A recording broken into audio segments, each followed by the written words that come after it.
Used to having a rock and roll band behind me when I have a microphone in front of me. Renowned musician Jelly Roll, also known as Jason D4, recently spoke to the Senate about the serious issue of fentanyl-related drug overdoses in the United States. Standing alone with a microphone, he shared a shocking statistic: a 72% chance that someone in the U.S. would die from a fentanyl-related overdose during his 5-minute testimony. Without political ties, Jelly Roll highlighted the crisis's nonpartisan nature, sharing his personal journey from drug dealer to advocate. He urged lawmakers to take proactive steps to address both the supply and demand sides of the issue, bringing the fight against fentanyl to everyday conversations. Jelly Roll's emotional plea resonates, encouraging legislative action and community engagement in the fight against the fentanyl epidemic.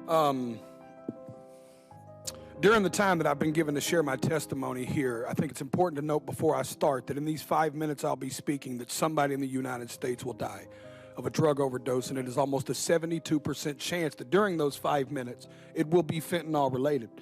Having started that way, Chairman Brown, Ranking Member Scott, and esteemed committee members, thank you for having me. I know this is a bit of a curveball, but I like a little baseball myself.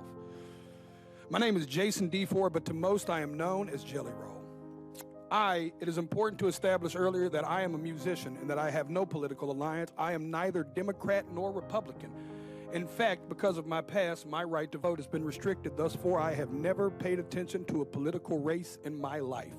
Ironically, I think that makes me the perfect person to speak about this because fentanyl transcends partisanship and ideology, gentlemen and women. This is a totally different problem. And I was speaking outside to the media, and I gave them a statistic that said 190 people a day overdose and die every single day in the United States of America. That is about a 737 plane. That's what about a 737 aircraft can carry. Could you imagine the national media attention it would get if they were reporting that a plane was crashing every single day and killing 190 people? But because it's 190 drug addicts, we don't feel that way. Because America has been known to bully and shame drug addicts instead of dealing and trying to understand what the actual root of the problem is with that.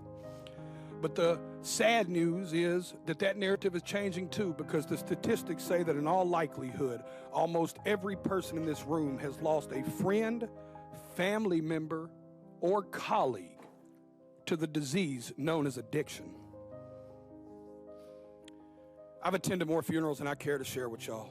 This committee, I could sit here and cry for days about the caskets I've carried of people I loved dearly, deeply, in my soul, good people, not just drug addicts, uncles, friends, cousins, normal people. Some people that just got in a car wreck and started taking a pain pill to manage it. One thing led to the other, and how fast it spirals out of control, I don't think people truly understand. So many people. Equally, I think it's important for me to tell y'all that I'm not here to defend the use of illegal drugs. And I also understand the paradox of my history as a drug dealer standing in front of this committee. But equally, I think that's what makes me perfect to talk about this. I was a part of the problem. I am here now standing as a man that wants to be a part of the solution. I brought my community down. I hurt people. I was the uneducated man in the kitchen playing chemist with drugs I knew absolutely nothing about, just like these drug dealers are doing right now when they're mixing every drug on the market with fentanyl, and they're killing the people we love.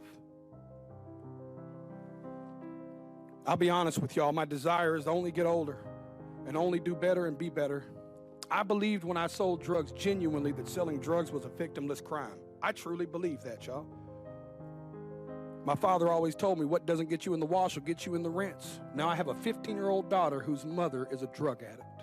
Every day I get to look in the eyes of a victim in my household of the effects of drugs. Every single day. And every single day I have to wonder, if me and my wife, if today will be the day that I have to tell my daughter that her mother became a part of the national statistic. History repeats itself, gentlemen.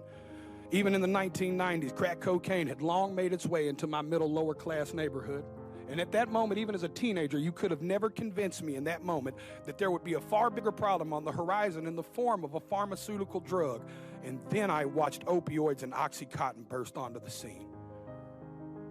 I'm here to tell y'all that fentanyl is going to make the Sackler family look like saints. And I want to let y'all sit with that for a second. It is time for us to be proactive and not reactive. We were reactive with crack, we were reactive with opioids, and y'all are taking the first step at somebody in Senate finally being proactive. I truly believe in my heart that this bill will stop the supply and can help stop the supply of fentanyl. But in part of being proactive, gentlemen and women and ladies, I have to be frank and tell y'all that if we don't talk to the other side of Capitol Hill and stop the demand, we are going to spin our tires in the mud.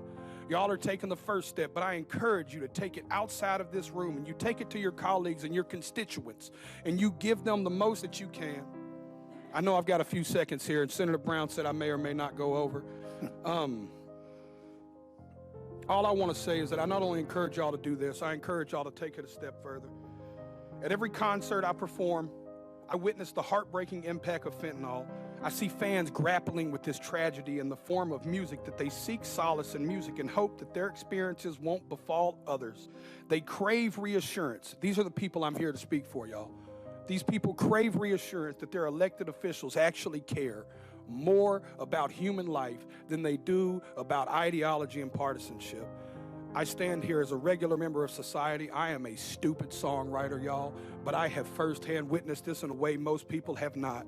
I encourage y'all to not only pass this bill, but I encourage you to bring it up where it matters, at the kitchen table. Thank you for your time. Thank you, Mr. DeFord.